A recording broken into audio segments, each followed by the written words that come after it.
जयराम जी की क्या यही ज्योतिष है? इस कड़ी के आज मैं 38वें भाग में चर्चा करना चाहता हूँ। जब मैं 45 वर्ष का हुआ तो शनि की महादशा मेरे जीवन में आई और शनि में शनि का अंतर 2018 तक रहा। और जब तक शनि में शनि का अंतर रहा, मेरे पिता इसी अंतरदशा में दिवंगत हो गए। मैं बाल्यकाल से जन्मपत्री तो जानता था, पर ये नहीं जानता था कि मेरी जो कुंडली है उसमें भी शनि नीच का भाग्य के क्षेत्र में बैठा है और मेरे पिताजी की जो जन्म कुंडली है उसमें पंचम भाव में संतान के क्षेत्र में भी शनि नीच का बैठा है। इसमें बहुत कालांतर में जाकर इस बात को समझ पाया।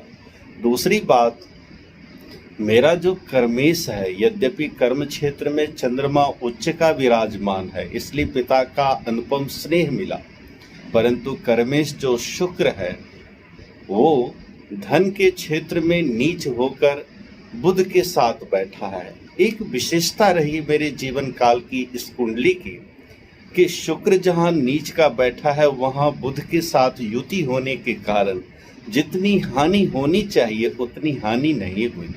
जितना मुझे शारीरिक कष्ट मिलना चाहिए उतना नहीं मिला। अन्यथा आजीवन न तो पिता से मेल रहता, न पिता के प्रति स्नेह रहता, न धन रहता, क्योंकि शनि उनकी कुंडली में नीच का है, मेरी कुंडली में शनि नीच का है, और न मेरा भाग्य बनता। परंतु ईश्वर की क्या कृपा है और आपने क्या कर्म किए हैं, ये तो प्रारब्ध में सारी बातें रहती है।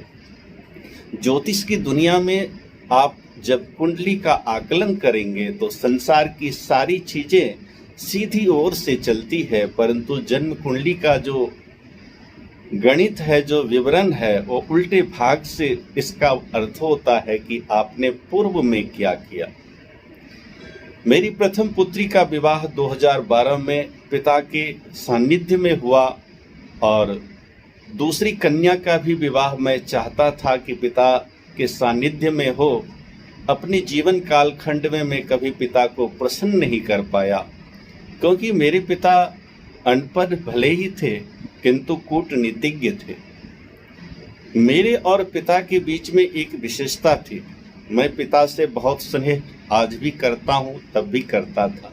पिता भी मुझसे बहुत स्नेह करते थे, किंतु उनकी कुंडली का शनि नीच का और मेरी कुंडली का शनि नीच का होने के कारण जब भी हम आपस में मिलते थे तो फिर वाक युद्ध ही बढ़ता था और दूर से बहुत स्नेह करते थे। कभी जीवन काल खंड में पिता मुझ पर विश्वास नहीं कर पाए कि ये जो बोलता है, जो कहता है, वो पालन करेगा, और मैं जीवन काल खंड में महान बलिष्ठ पिता होने के बाद, बिल्कुल सर्वगुण संपन्न होने के बाद, एक भरोसेमंद एक पिता होने के बाद भी मुझे वो सानिध्य नहीं मिला।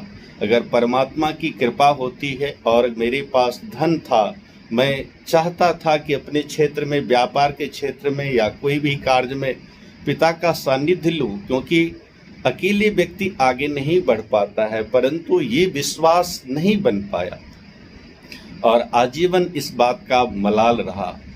जब शनि में शनि का अंतर आया तो ये प्रगाढ़ता और बढ़ गई और मेरे और पिता के बीच में वैमनस्यता एक पराकाष्ठा पर पहुंच गई। जो पिता मुझे बाल्यकाल में उत्तम वस्त्र पहनाते थे, मेरी शिक्षा के लिए प्रयत्नशील रहते थे, विवाह हुआ, 2 कन्या हुई तो भी उन्हें कोई कष्ट नहीं हुआ।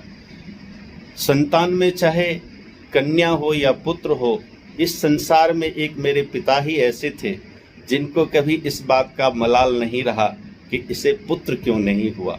इसके सिवा चाहे जितने भी परिजन हैं, सभी परिजन दुखी रहते थे। मैं इस संसार में अगर भगवान का अस्तित्व मानता हूँ, भगवान को मानता हूँ, अपने गुरु को मानता हूँ, तो पिता का भी मेरे लिए आज भी मेरे हृदय में वही स्थान है, तब भी था। परंतु एक बात थी जीवन काल में, मैं सिंह लग्न का व्यक्ति हूँ, आप सब जानते हैं। चंद्रमा मेरा उच्च का कर्म क्षेत्र में है। यद्यपि मेरे जीवन काल में भरण पोषण कैसे हुआ, कैसे संपदा आई, कैसे किसी ने धन दिया, कैसे मैं आगे बढ़ता रहा, मुझे नहीं पता। ये तो परमात्मा की कृपा, मेरे पिता का आशीर्वाद और कहीं न कहीं प्रारब्ध का ऐसा योग जो मैं आगे बढ़ता रहा।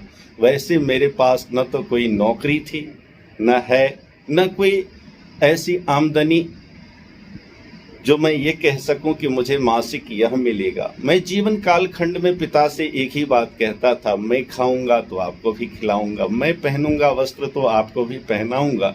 यही वो शब्द थे जो मेरे पिता और मेरे बीच में कटुता लाते थे।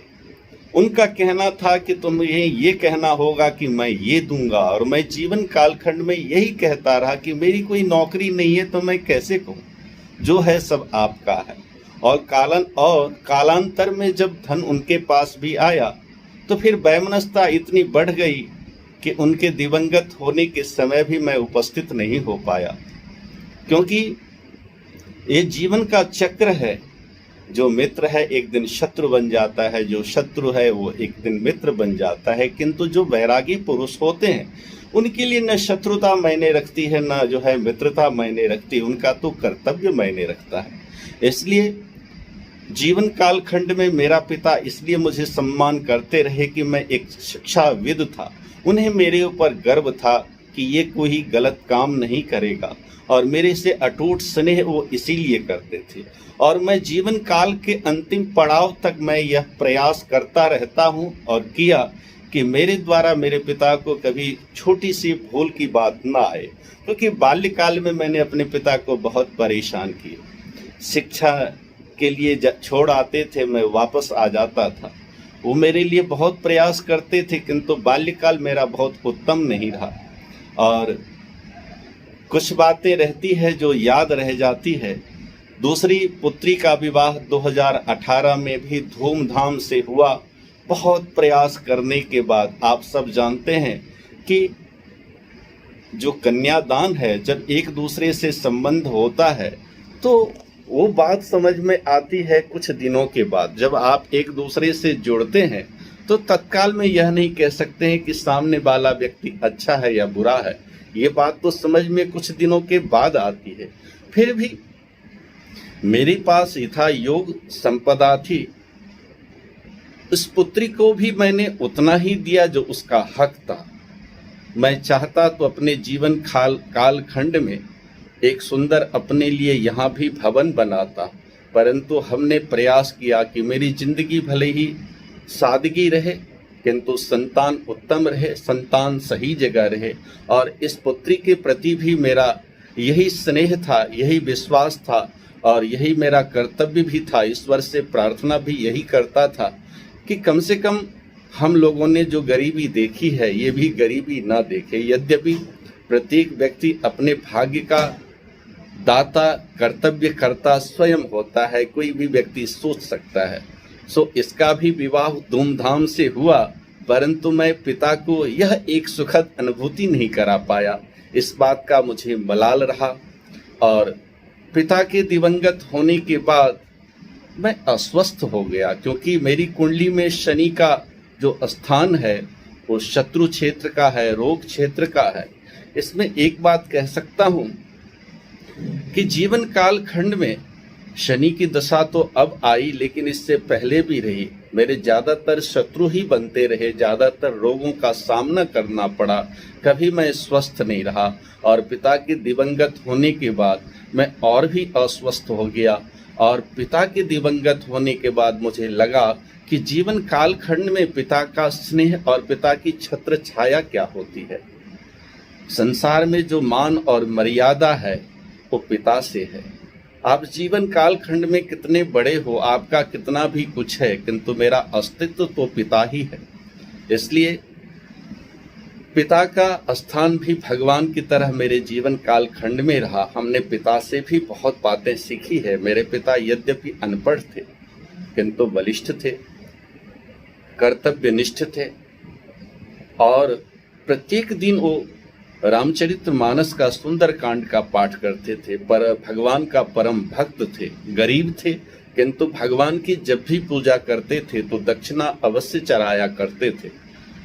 पिता के सानिध्य में वैसे मैं पिता के हाथों में बहुत ज़्यादा रकम आगे चलकर नहीं दे पाया जब मुझे लगा मेरे पिता सक्षम है, किंतु मेरे पास जो धन आया मैंने प्रयास किया कि उस धन को मैं धर्म में लगाऊं, क्योंकि एक ब्राह्मण होने के नाते मेरे पास जो भी धन आता है कर्मकांड के माध्यम से उसका यह अभिप्राय रहता है, कोई भी व्यक्ति यह सोचकर धन हमें नहीं देता है कि ब्राह्मण का कल्याण हो, वो व्यक्ति धन हमें यह सोचकर देता है कि हमें आयु चाहिए, आरोग्य चाहिए, शत्रुओं से हमें विजय प्राप्त हो, अनंत प्रकार की हर व्यक्ति की जिज्ञासा रहती है। और जब ऐसा धन जहाँ आता है तो कहते हैं ना, जब जैसा खाओगे अन्न वैसा होगा मन। तो इसी प्रकार से जैसा धन आएगा व्यक्ति की सद्बुद्धि भी वैसी होती है। इसलिए हम निरंतर उस धन को, चाहे मुझे यज्ञ में वस्त्र मिला करते थे, बर्तन मिला करते थे, या जो भी चीज़ें मिला करती थी, मैं प्रयास करता था मैं गरीबों को दे दूं, क्योंकि इन्हीं की कृपा से ही मैं आगे बढ़ूंगा। और वास्तविक बात यह है कि मैं जीवन कालखंड में अगर आगे बढ़ा तो उन्हीं की कृपा से बढ़ा। और जब मैं ऐसा यज्ञ करता था तो इस संसार में अगर कोई भी गदगद होता था तो मेरे पिता होते थे। मेरे पिता को कभी यह लालसा नहीं होती थी कि मेरी जेब में ये पैसा दे। जब मैं दान पुण्य करता था, जब मैं प्रतिभाशाली, जब मुझे शिक्षा में कहीं पर कोई मेरा जो है नाम लेता था, तो मेरे पिता सबसे ज़्यादा गदगद होते थे और बहुत प्रसन्न रहते थे। परंतु इतनी सारी बातें होने के बावजूद भी कभी मैं पिता के सानिध्य में एक जगह न अपनी बात कुछ उनसे कह सका, न कुछ उनकी सुन सका। इसलिए मैं ब्लॉग पोस्ट पर ये अपने आलेख जीवन काल का लिखता हूँ या वीडियो के माध्यम से अपनी बातों को सुनाता हूँ कि जीवन में एक बात रहती है, आपके साथ क्या घटना हुई, आपके साथ क्या होता है, आप क्या सोचते हो, ये आपकी संतान भी नहीं समझ पाती है। और आप जो कहते हो वही सच होता है। इतिहास जब लिखा जाता है तब व्यक्ति नहीं होता है। और इन तमाम बातों को जानने के बाद मुझे लगा कि मेरी क्या जिज्ञासा है, मेरी क्या सोच है, मैं क्या चाहता हूँ, ये तो केवल मैं जानता हूँ या मेरी आत्मा में है।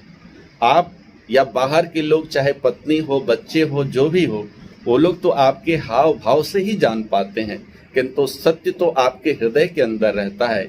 इसलिए मैं अपने जीवन की तमाम बातों को उकेरने की कोशिश करता हूँ कि जीवन में ऐसा भी है, न पिता का दोष होता है, न पुत्र का दोष होता है, न परिजनों का दोष होता है। ये तो व्यक्ति के जीवन का जो कालखंड है, अपने अपने कर्तव्यों का भोग उसे भोगना होता है। इसलिए मैं कौन सा महान व्यक्ति हूँ, मैं भी तो एक साधारण सा ही व्यक्ति हूँ। मुझे भी तो जीवन कालखंड में अपने जो पूर्व किए कर्म है, उन कर्मों का जो प्रतिफल है वो मुझे ही तो भोगना है। इसलिए मैं अगली कड़ी में कुछ और बातों को लेकर आऊँगा। इसी के साथ मैं अपनी बातों को विराम देता हूँ। जयराम जी की नमस्कार।